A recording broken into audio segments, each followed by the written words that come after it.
حسين الشحات يلعب يمين يلعب شمال في اي مكان، نجم النادي الاهلي النينجا. طب تعال اتفرج بقى بعد ما زيزو راح، بقى مش نينجا.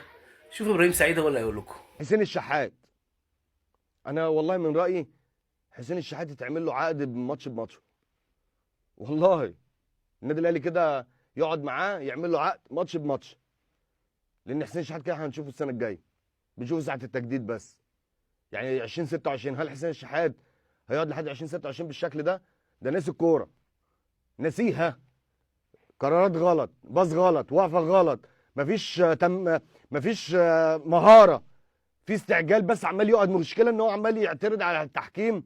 ما هو ده لما بيتقال تعترض كتير وبتتكلم كتير جوه الملعب، بيتقال كده بالكوره والله. فانت مفلس فنيا، يعني هي الكلمه دي كده في الكوره والله بيتقال كده، مفلس فنيا. اللي هو عارف اللي هو ايه، من الاخر هي مش ماشيه معايا فبقعد اوس ابس اوه واو يا حكم واتعصب. دي في الكوره ده كده انت مستواك بعيد، انت ناسي. والله لو بالشكل ده كده هنقعد مستنيين حسين الشحات بالشكل ده ما يقعدش احتياطي حتى.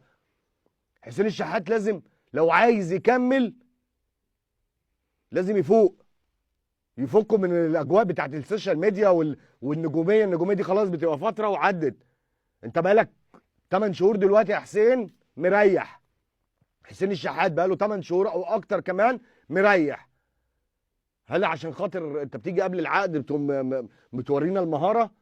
لا، ما هو مش كده بقى. خلاص يبقى النادي الاهلي مجلس الاداره يقعدوا معاه يعملوا العقد معاه بالماتش. والله بتكلم بجد، يتقسم له العقد على الماتشات. النهارده انت كويس تاخد العقد، مش كويس هعمل ايه طيب؟ اقول لكم ايه طيب؟ والله ما فيش ايجابيه، انانيه غير طبيعيه، عصبيه غير طبيعيه، اعتراض غير طبيعي، بيعترض على حاجات يعني غريبه جدا بصراحه. ما هو الاعتراض ده يا جماعه اعترض على حاجه مؤثره مثلا، حاجه صعبه. اما انا بتعصب على طول 24 ساعه عشان ابين ان انا حماسي، ما بقاش مفيد. لازم يقعد طبيعي، اقعد احتياطي ريح شويه.